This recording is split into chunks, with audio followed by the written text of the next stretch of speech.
Good morning, everyone. Uh, Today we go to continue from where we stopped yesterday, and then I made small effort yesterday to create this the PDF. So I'm going to share it after this session, so we can keep it handy.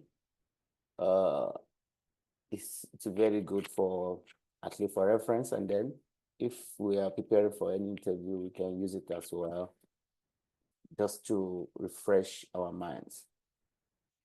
So if you can see what is in what I'm sharing, it is basically a summary of what I said yesterday, but I will see re-emphasize on it.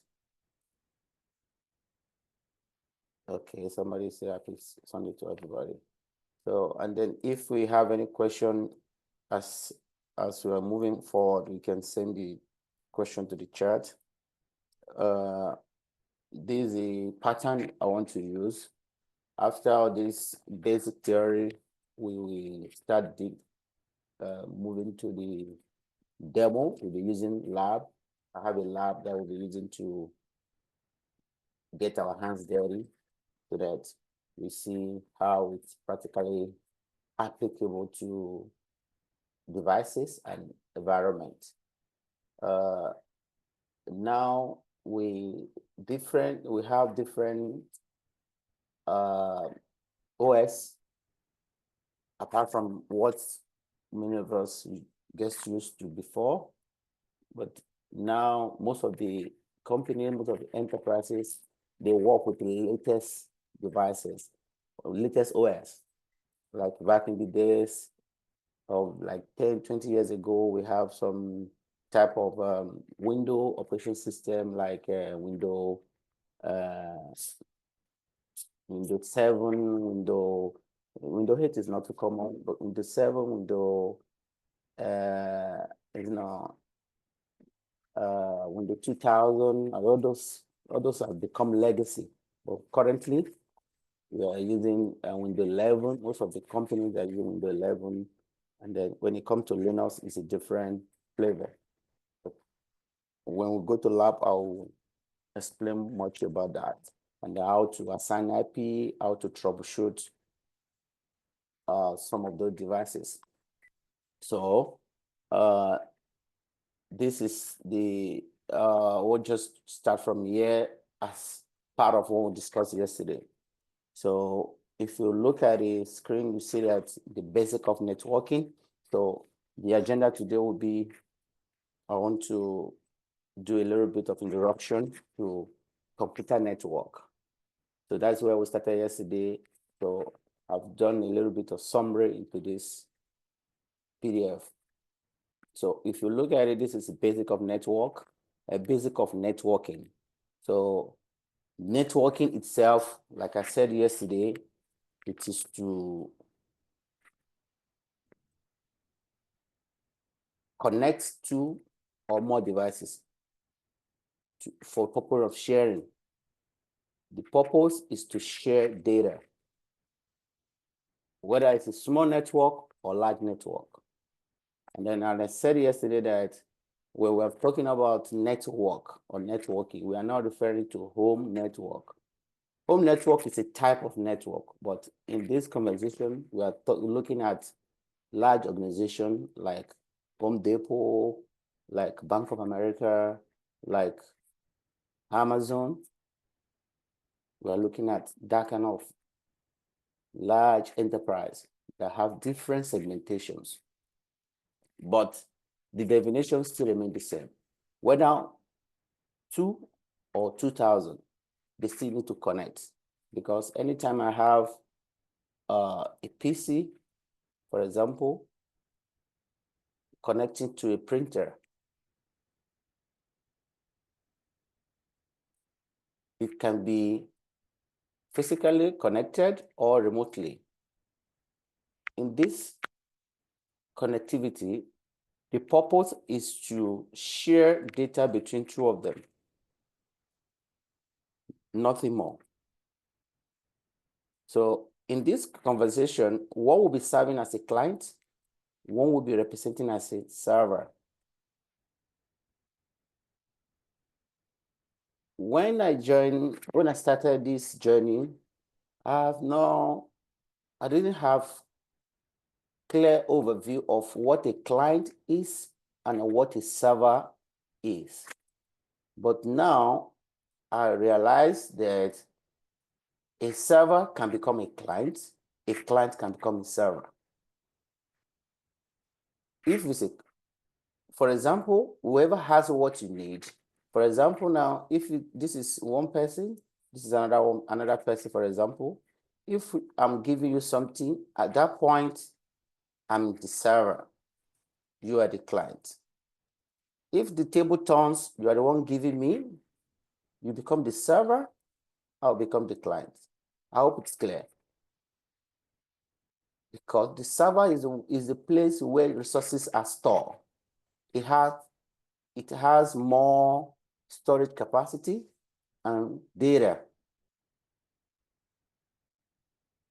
So anytime we go to Google to search for something, there are servers, thousands of servers deployed somewhere unknown to me, to many of the users.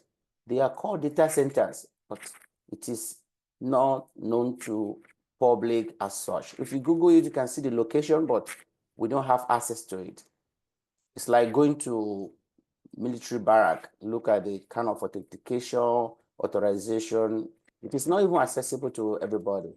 There will be high-level authorization to get access to some of the data center. I've been fortunate to be in one of them, but it is so much secure because of what it contains. So having said that,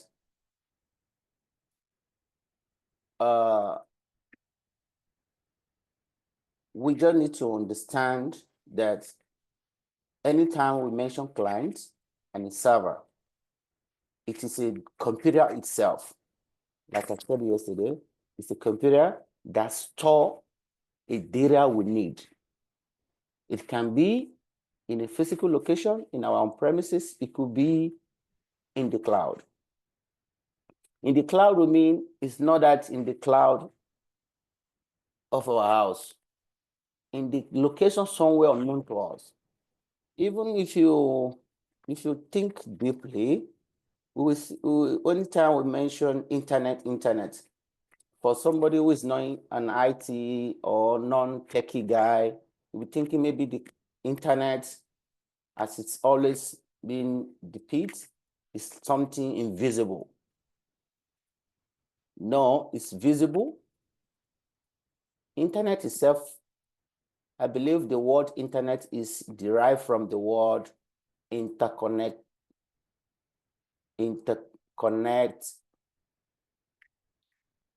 devices.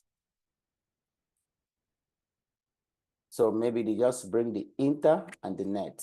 So it becomes internet. So when all these devices are interconnect, they become internet.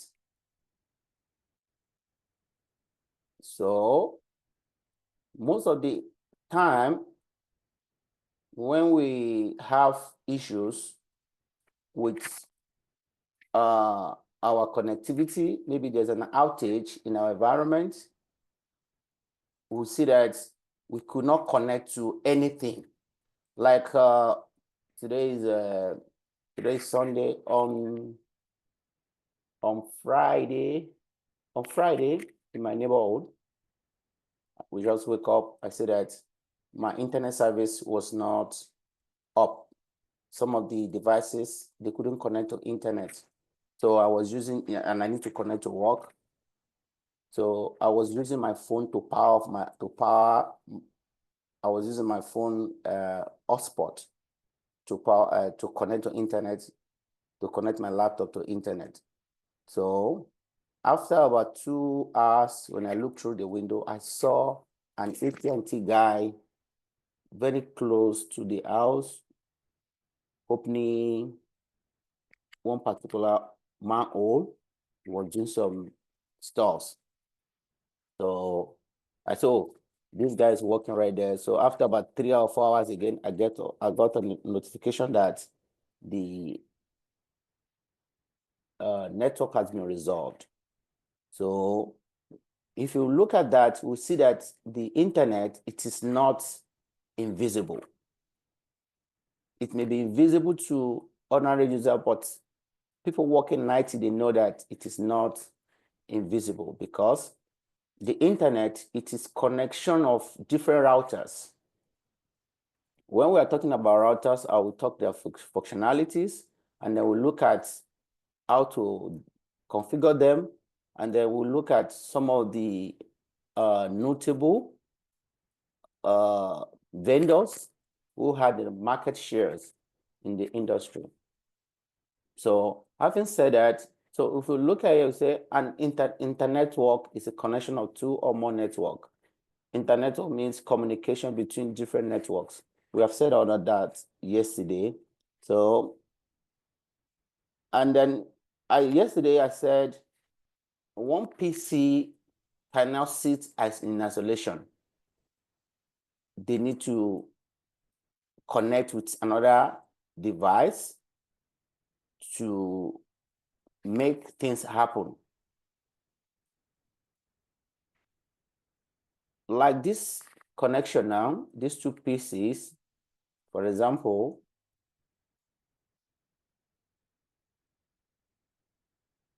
we have a long cable, which could be RJ45 cable. RJ45 cable, we have different cards for this. We'll talk about it later. So these two connection, as it is now, this is networking. I don't want us to forget about this word. And I don't want us to look at this being complex. I want to simplify it as simple as I can. So now, this is networking now. But the purpose of this networking is to share resources between these two pieces. But if we look at this connection, it is too simple. That is, no other thing can connect with it. That is why we need some other devices that will sit in the middle to facilitate connectivity of other devices. Let us mean that we open a business, and then in the beginning, we are just two, maybe it's a small business. I just say, okay, I started the business and I just want to start with one employee. So this is the owner, for example, this is the employee. So in the beginning, we started with two PC. I'm working on one, the employee is working on one. So as the business grows, we see that there's a need for one person or one employee, additional employee. So in that vein, we need to connect his or laptop to the network. How can we do that when we have, okay, let me return. We couldn't do that when we have this kind of equation, because there's no device sitting in between. Another analogous similar to this is if, for example, if you look at our houses, we have a socket. This, as I'm saying it now, it's very simple, but as we move on, if we don't get it now, it will become complex. So, and then we may eventually find ourselves in different environments. I've worked in an environment where they use wireless to connect, and I've worked in an environment where they use wired. So both of them, they work in different, differently, but the underlying concept is the same, whether it's wired or wireless. Even anytime we heard wired, anytime we hear wireless, it's just the way of saying it is still wired, because if you look at our houses, we have a modem. That modem is wired.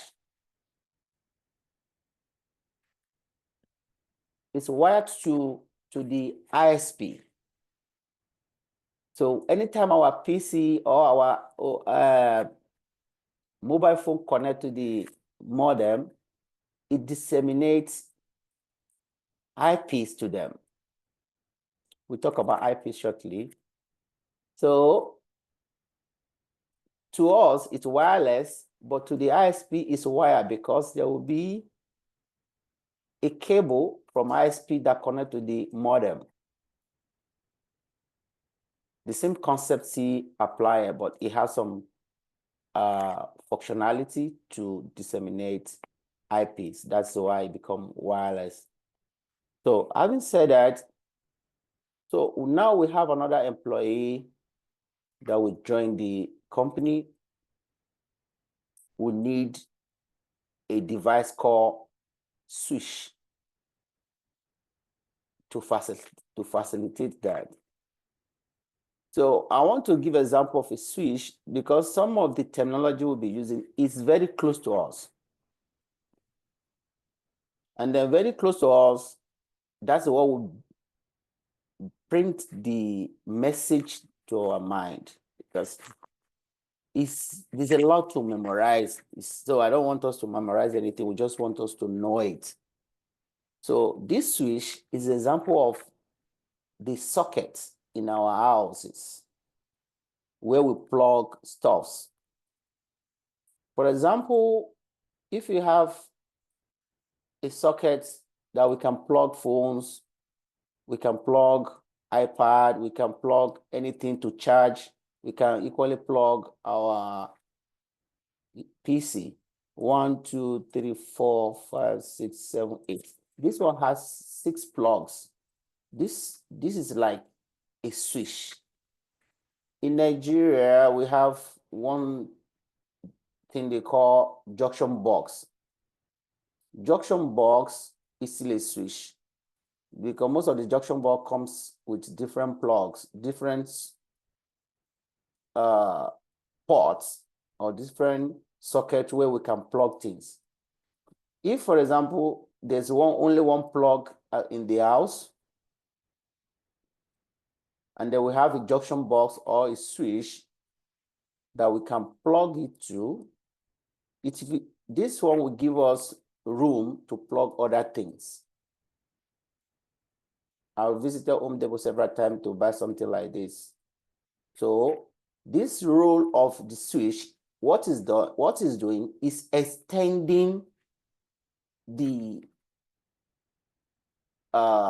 it's extending the power to user with different ports. It's not doing anything additional. There's no security there.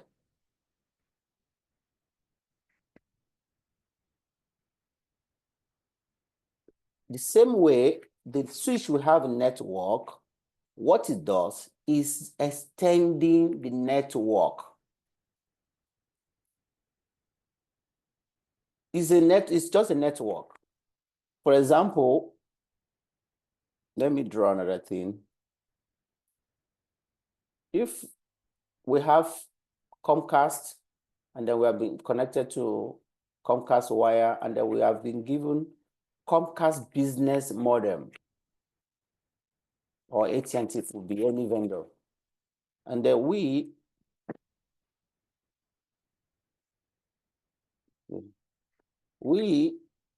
are sitting right here.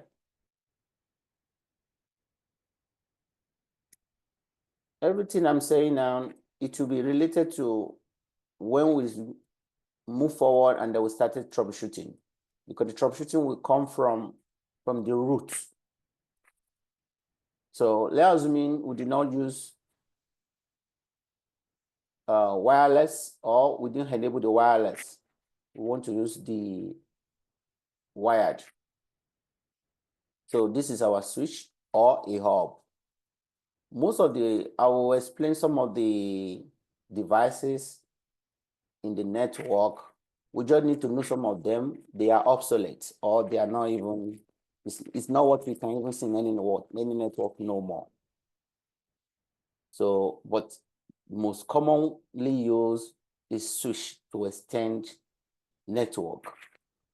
So now we connect to Comcast business modem, and then this time around we have PC1, PC2, and then PC3.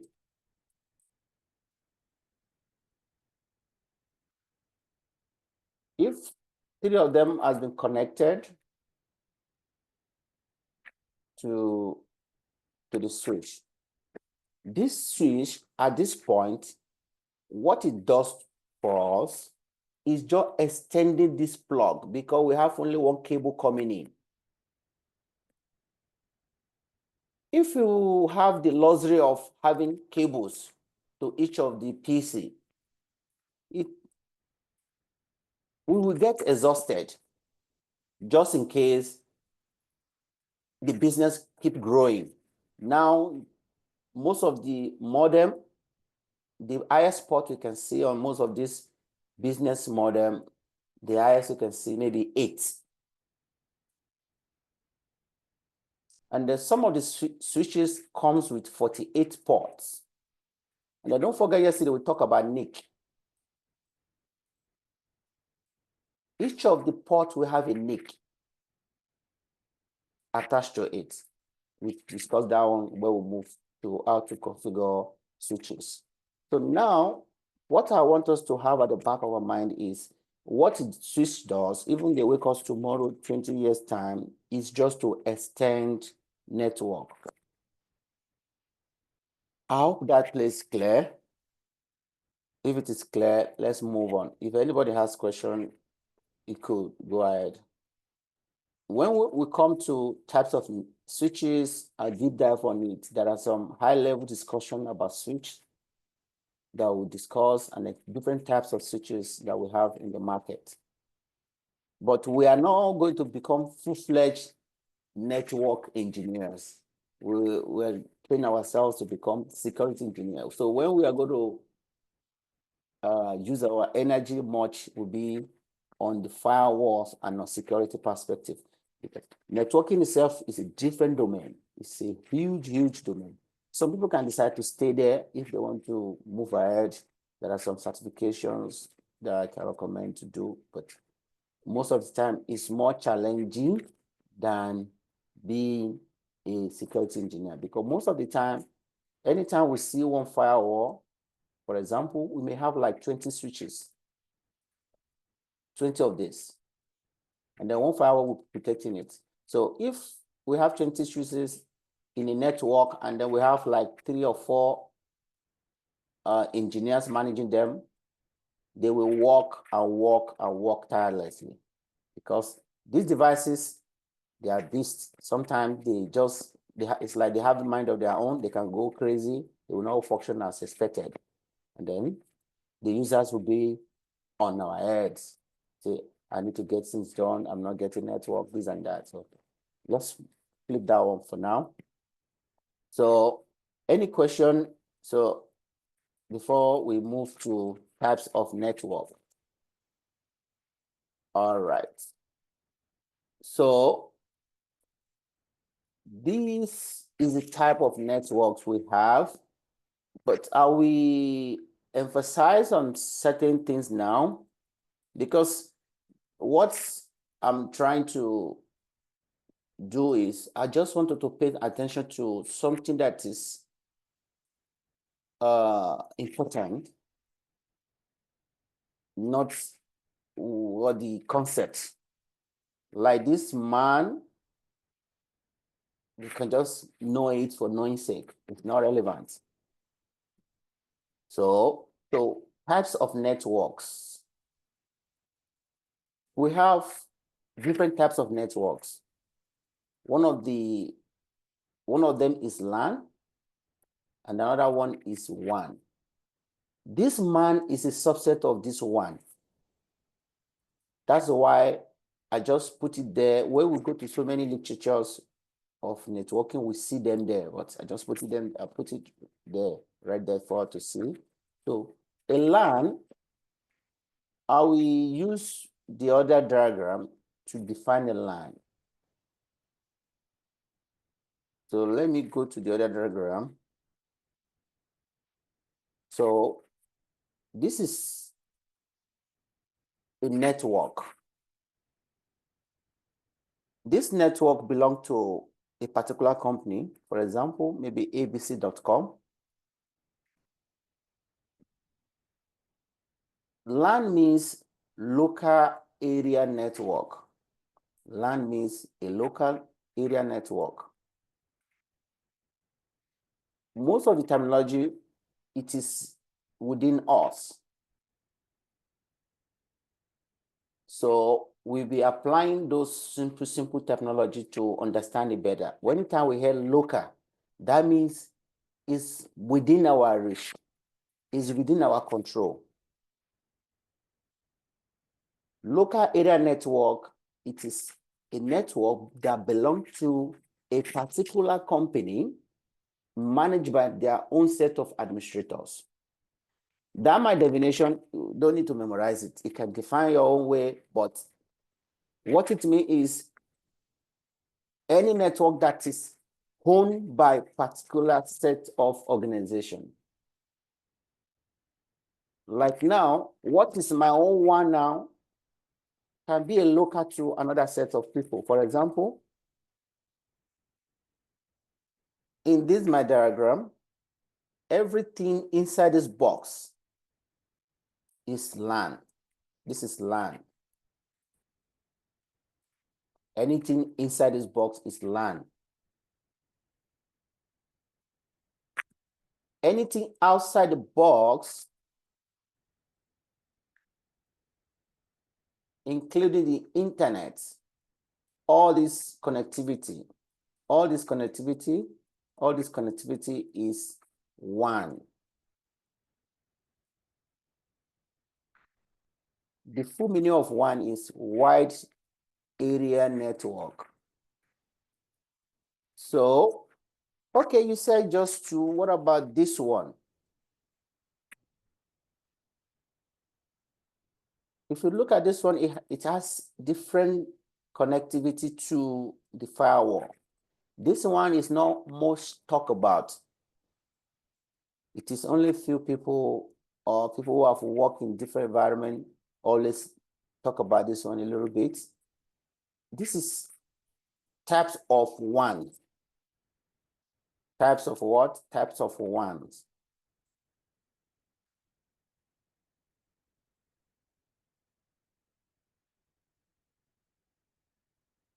That is type of wide area networks. We have public, we have private.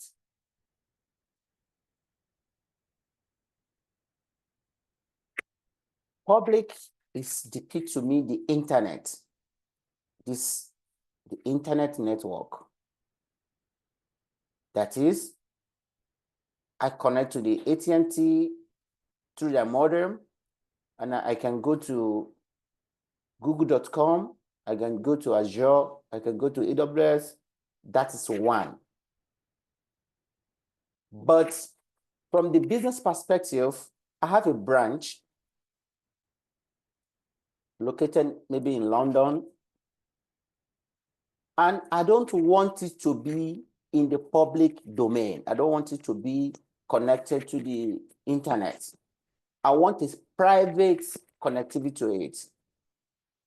That is, it will only be designed. I'll talk to the ISP, and then it will be leased to me. They call it lease line. This is the private one.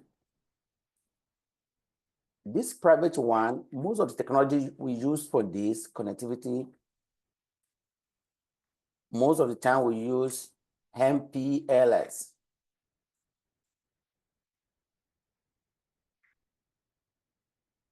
multi-protocol leaf switch.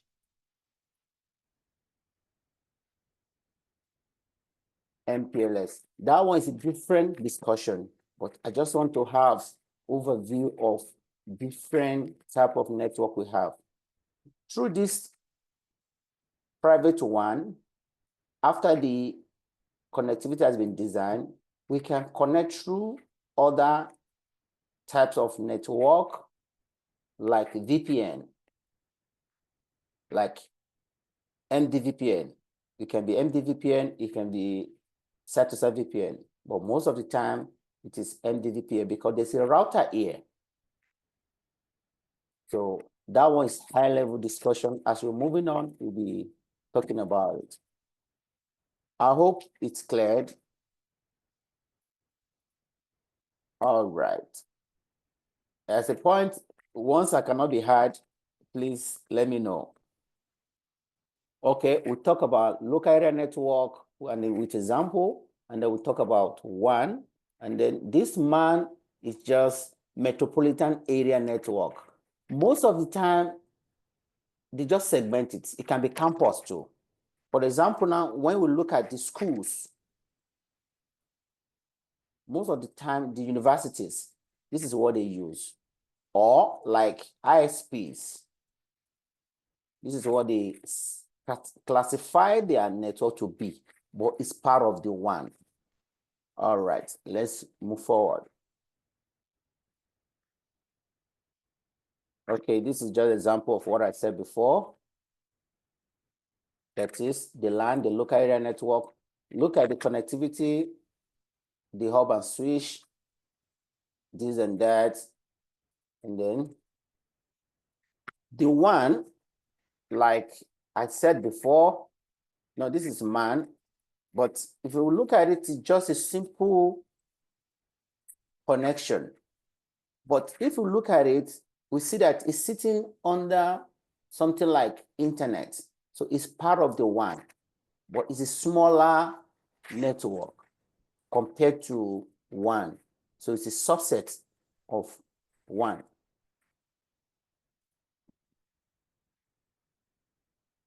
So this is WAN. So if you look at it, we see that different locations are here. This is Indian. This is US. So the connections comes through internet. The connection comes through internet. But if we look at it, we see that the connectivity happens through routers. These are the type of routers we call edge routers or core router. Anytime we hear about core routers, these are the major routers that face internet for the business or for the company. These are core routers. All right. So let's move forward. Yesterday, we talked about NIC, which is network interface card that is attached to motherboard. That is the port that will facilitate connectivity. That's where we plug cable to. Even on the wireless motherboard, they have their own NIC. And then if you look at here, we have networking devices, hub, we have switches, and we have router. When I will do more job on this, when we are talking about OSI model, I will spend time to explain this. But quickly, hub and repeater, they are just as the sand. Hub is not intelligent to make a decision on where particular traffic should be forwarded to or how to identify traffic. What it does is just simply allowing traffic to pass across. It's like example I gave in the beginning, because switch is more intelligent because we're going to configure switch, we're going to configure router as we move forward. Hub repeaters, they don't have any power. Any power I mean is they don't have any intelligence to make decision. Unlike switch. Switch, we have two types of switch, but quickly, because as it comes to me, I'll be saying it, so just in case I don't remember to mention it again. We have managed and unmanaged switched. Managed and unmanaged. Managed means we get a switch from like Cisco, Juniper, Aruba, or from Ayaka. Those names I mentioned, they are vendors. So maybe we get it. If it is a managed switch, immediately we get the switch, we need to follow the vendor's SOPs or the configuration pattern of the company to make sure that we can access the switch and then put them in the production. That's a managed switch. We need to work with the VLAN IDs. We need to put some credential, we need to enable security and so much and so forth. That is managed switch. Or managed switch, as the name sounds, as it comes with default settings of VLAN 1. So even if we plug it straight to the production, it's going to do the job we want. The job of what? To segment network and then to expand the network. We can integrate that to our network immediately. But most of the time, that's not the case because we still need to do some extra configurations. And then before, there will be a lot of conversation, how many VLANs will be on it, what is capacity, this and that. So let's move forward. Protocols. What is protocols? Protocols are a set of rules and commands that computers must follow. Protocols are a set of rules and standards, that computers must follow. And then we have some organizations shoulder with that task to make sure that every computer on the internet, they follow particular standard. Because if we don't have a standard or protocols in place, every computer will not communicate. Maybe HP and then Lenovo, Dell, everybody is designing their own network differently without following a particular standard or without a particular rules in place. These devices, they will not be interconnected. They will not communicate. So protocols facilitate that. And then we'll talk much about this when we're talking about OSI model and some other stuff. But protocols, we just need to know that they are a set of rules and standard that computer must follow. All right. So another thing we need to talk about is quickly, we'll just briefly talk about this one now, but we're going to talk about deeply when we're talking about subnetting is logical IP address. This logical IP address or IP address and NIC, they go side by side. Yesterday, I was giving one analogy that if I go to like Best Buy, I buy this laptop, for example, don't mind my drawing, I'm not a good artist. I buy this PC from Best Buy, and then maybe eventually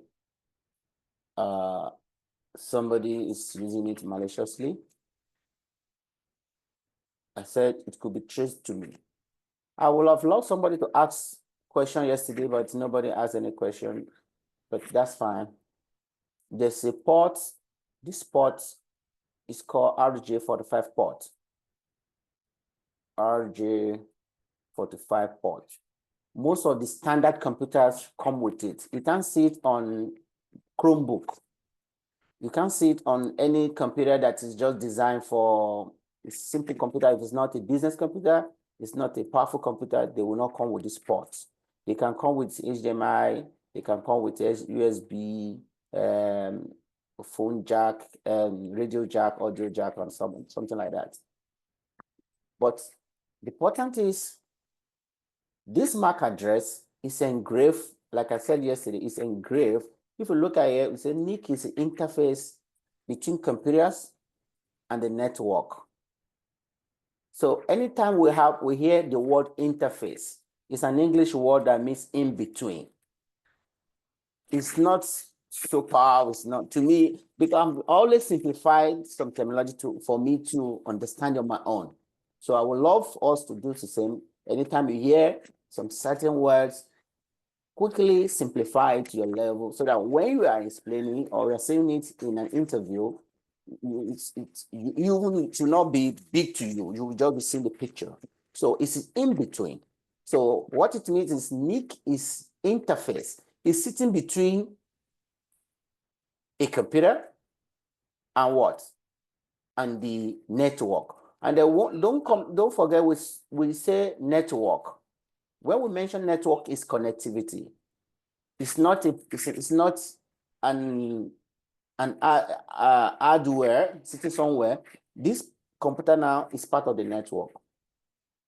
So that I was saying, this NIC or network interface card with the number attached to the, or soldered, that's the right word, soldered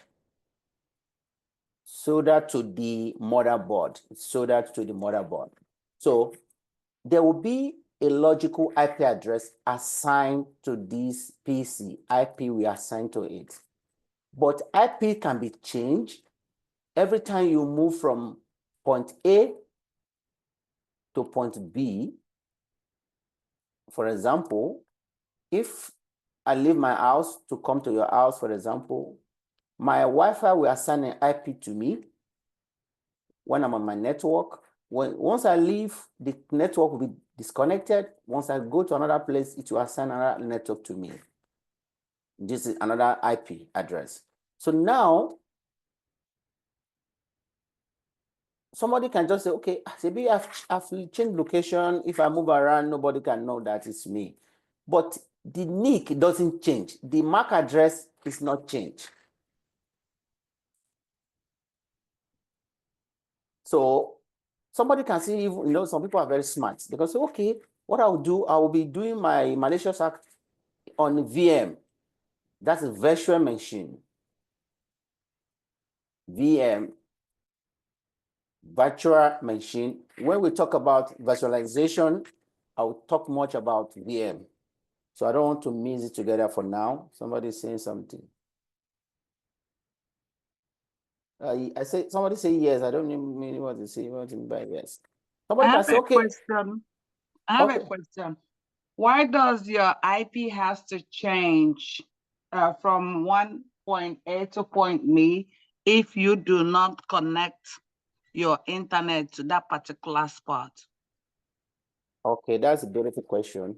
Okay, let me do like this. This is a PC. Let me just use a box. Okay, let's go to where we can get a clearer view. Let me go to my drawing board. All right, I will need to go here. Okay, let's assume that this is you.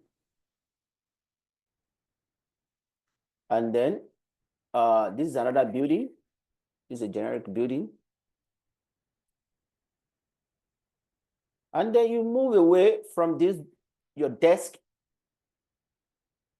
to this building, for example, with your laptop. This is you. You come this house, for example. And then this is your PC. Your laptop follows you anywhere you go. So when you are in your home, which is this guy,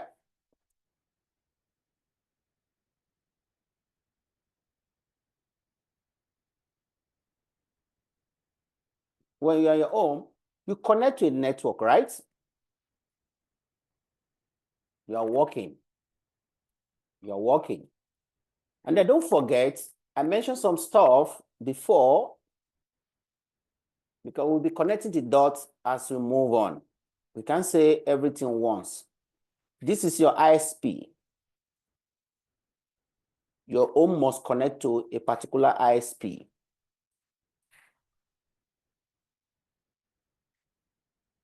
For example,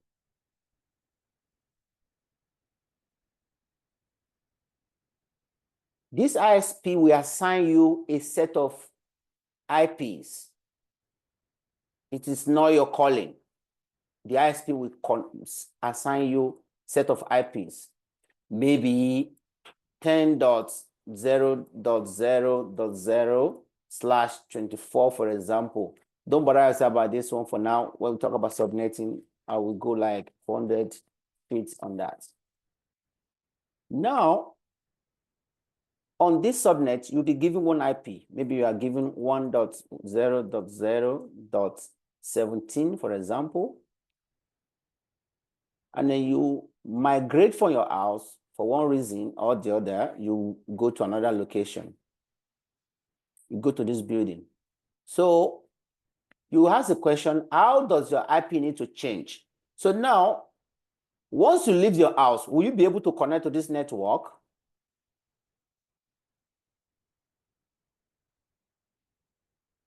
Hello? No. No. Okay, if you reach where you are going, do you need network? If I already have a free network on Free my network. cell phone that I can connect with my laptop, do I really need that IP to the other building? Okay, that is another wonderful question. You have said two things now. Your mobile phone, if you don't know now, it's a different network. Because your mobile phone, you are paying differently for it, right? Is that correct? It came with it. It came with Where I what? can use my hotspot. What I'm saying is this, it's a different subscription Yes. from your own network. Correct. Yes. Your mobile phone has a network from your ISP2 assigned to it.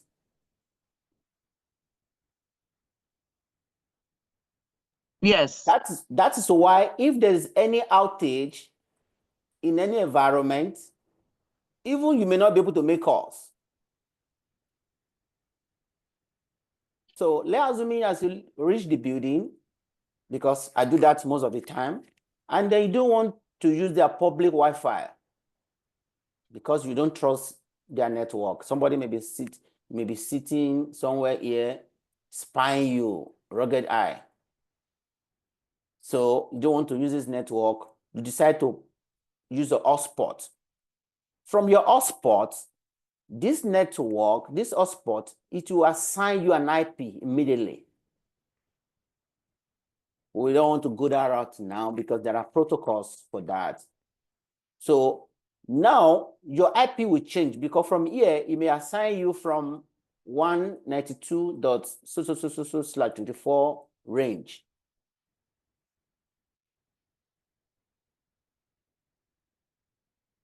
So your IP will change. But your NIC, which is the network interface card engraved to the motherboard, will not change. Okay. What I was saying before is somebody may just say, oh, I will not use my physical network to connect. I will use my VM, that's a virtual machine, to do some rugged job. This VM, it is an overlay network on this device. That one is a little bit advanced to this session for now. It is overlay to this device. In other words, this VM is attached to the motherboard. So if they are tracing this VM, they will trace it to this device. Another way they can trace it to this device is you have an ISP. Every time an ISP, or anytime we subscribe to an ISP, they assign out what they call public IP. When you reach time, we'll talk about that. We have private IP and public IP. This public IP is only assigned to only you until you cut a contract. And then anytime your VM is connected to any network or any internet, it is using this public IP to connect.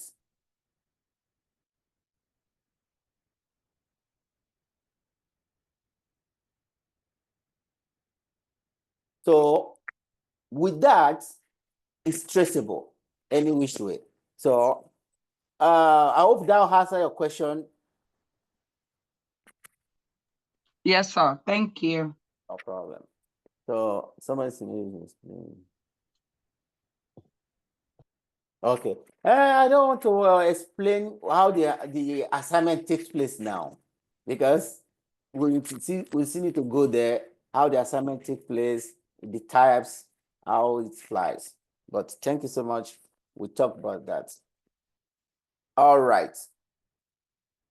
So NIC IP, logic IP address, and then we talked about this yesterday. It's a unique, all is just English. Ethernet card have a unique 48 bits, call mark, this and that. So it's hardware and physical IP. I talked about that one yesterday. So this is just example of NIC that is attached to motherboard. We can type it on Google. We can go to Wikipedia to check a lot of all this. From the enterprise perspective, when we are making decision to buy an hardware to support our network, there are some considerations we need to put in place. We need to consign, we need to check what is our need, what is the number of users behind the network. That's where all this comes on board. These are the different types of interface card.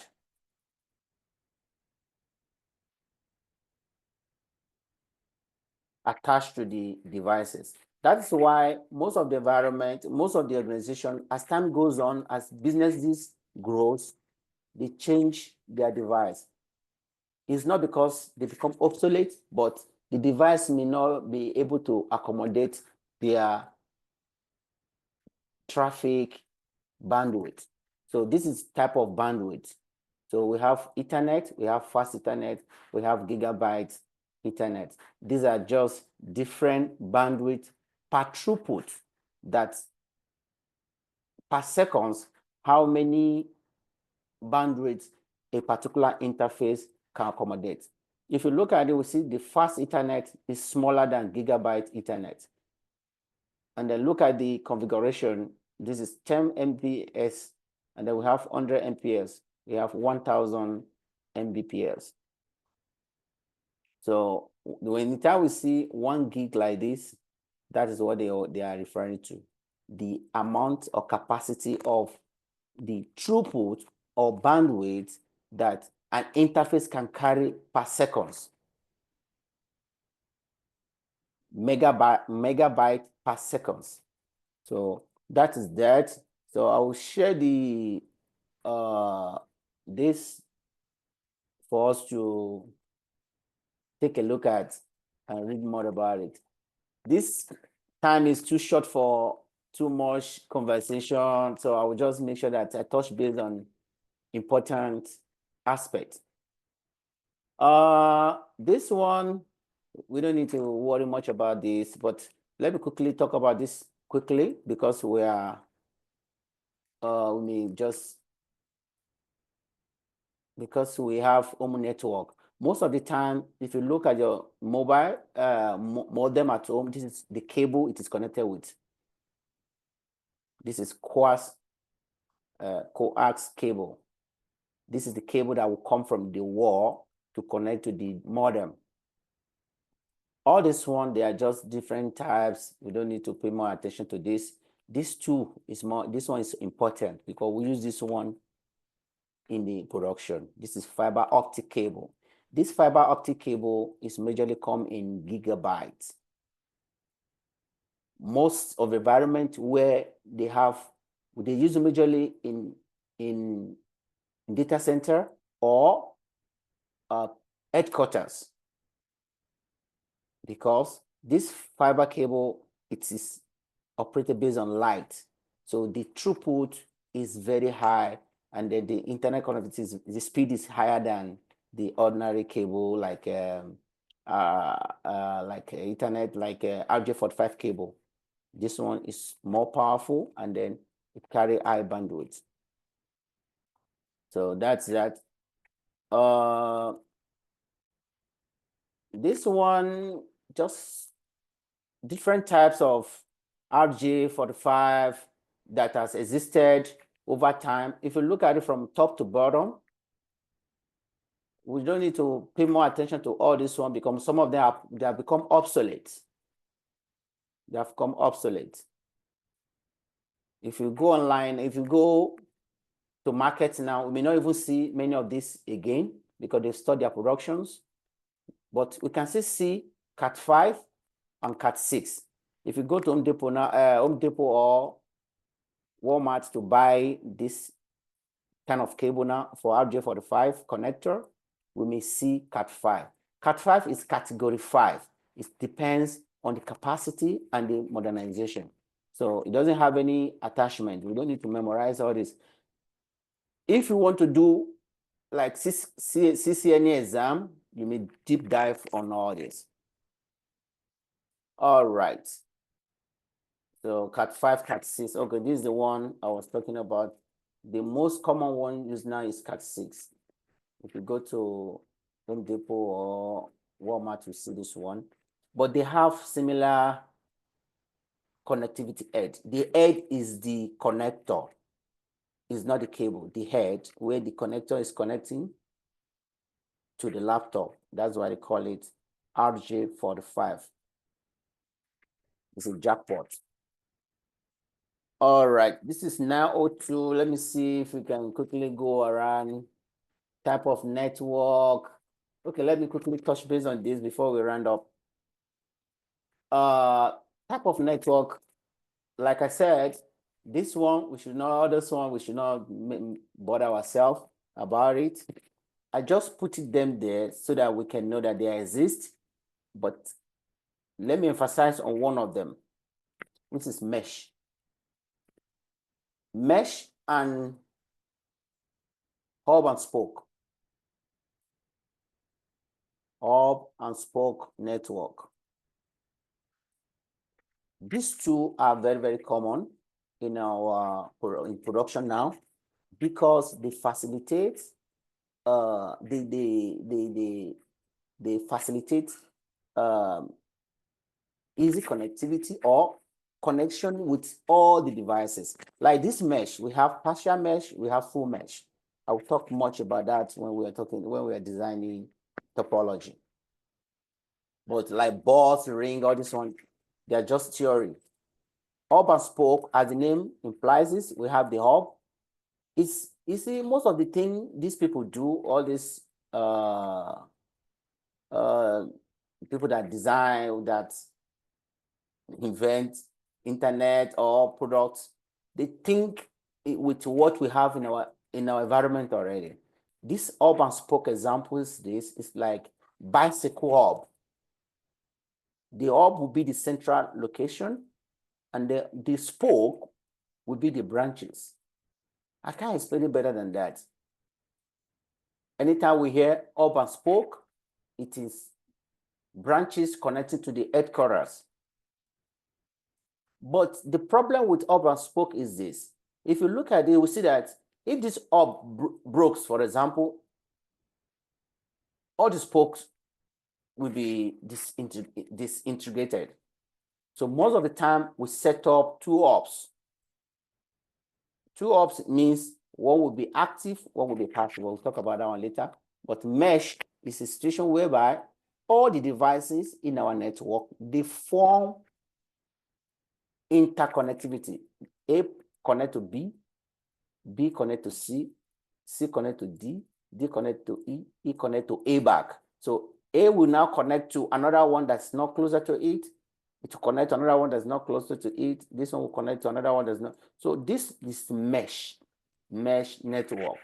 They connect together in case if B has problem, I can still route my traffic to another location. So we can read deeper on that, but it's no more than that.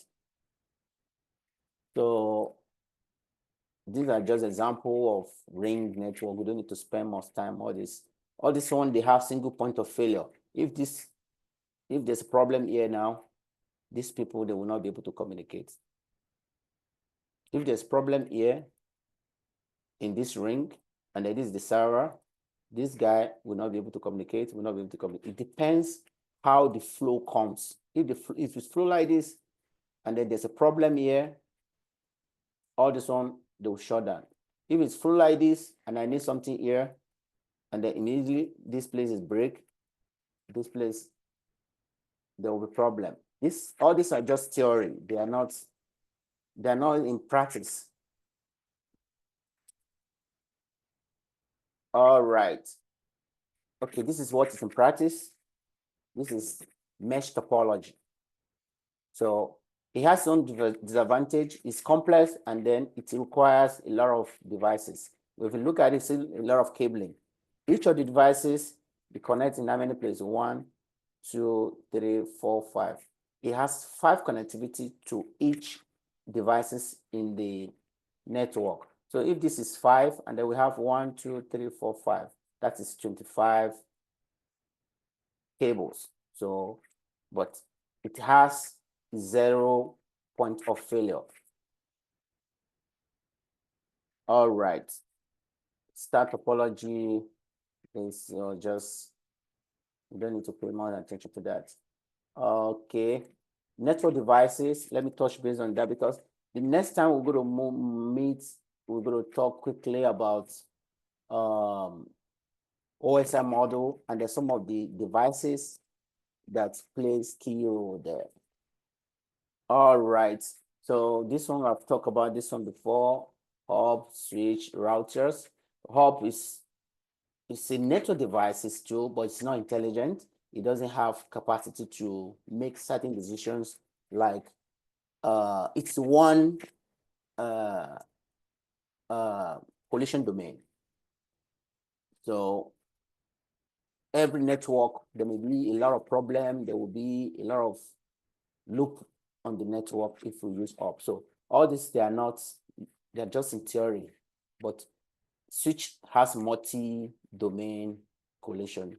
And the router, as the name implies, it is routes. Anytime we are traveling or we're going out of our homes, the GPS, it will suggest some route to us. So if you follow A, 2 minutes. If you follow B, 3 minutes. So, and I'm going to C. That is what routes do. Router is a device that make routing decisions to forward traffic to best paths. Router is a device that makes the routing decisions to forward traffic to best path. So now, if I have 3 minutes here, 2 minutes here, 3 minutes here, I will decide to follow 2 minutes because it save 1 minute latency. So with that, what router does is it routes the traffic. This is me coming from my house. It directs me to this route. The same thing on the internet network or computer network. Anytime we type a message or we send a file, the router will route the packets to a particular router that is closer based on certain metrics. We'll talk about some of those later, but I just want to have small overview of what router does. And then firewall to be, this one would be our point of concentration. We talk much about this firewall. We know about firewalling. So firewall's job majorly is to protect unauthorized access. So that is that for firewall. Access points.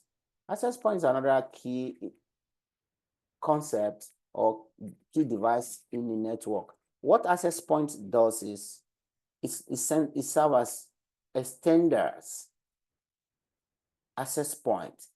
Okay, we have our switch in a long location or in a closet.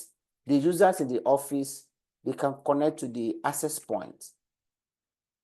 The access point can be in form of wireless, it can be in form of wire. And then we can connect to it through VLANs. That is it's very difficult to troubleshoot, but that is that. Wireless controller. Wireless controller is like access point too. Load balancer, we talk much about this one a little bit, but as the name implies, load balancers, they are designed to route traffic based on load or based on capacity of the server. This one we're talking about servers. So we have different metrics. We have round robin, we have some other method to distribute traffic to back-end servers. So we'll talk about all those ones later, but we don't need to, we can still read more about them because before we meet now next week, so at least if we can make effort to read on our own, that would be great. This is just an example of network. And then it's not different from the one I seen before. Look at the access points. So this is access points. This is users. And then this is a router. But this router is not internal router. If you look at it, it's outside. It's representing like internet. And then this is ISP. This is a cloud. So all this, even if we can just understand this layout on our own, so okay, this is a typical example of how organizational network is. It's more complex than this, but it could be 1 million devices, but the segmentation will look similar like this because some environment, they have what they call enclave. The enclave, it will be protected by firewalls. So they will not name them zones. But in the end, they are still part of this network. They are LAN, they are not one. So when you come to that design, I will do small job on that, and then because there's no one cap fits all, environment differs, but most of the environments I've worked, I will try to explain how the network is and then what they do. This is a little bit complex, a little bit. So this is 9:13. Let's call it over now. So I believe, I'm sorry I did not leave much time for question and answer today, or maybe I've even hesitated. We've all go over 1 hour. All right, let's call it over now. Any question or questions based on what I've explained? And if I need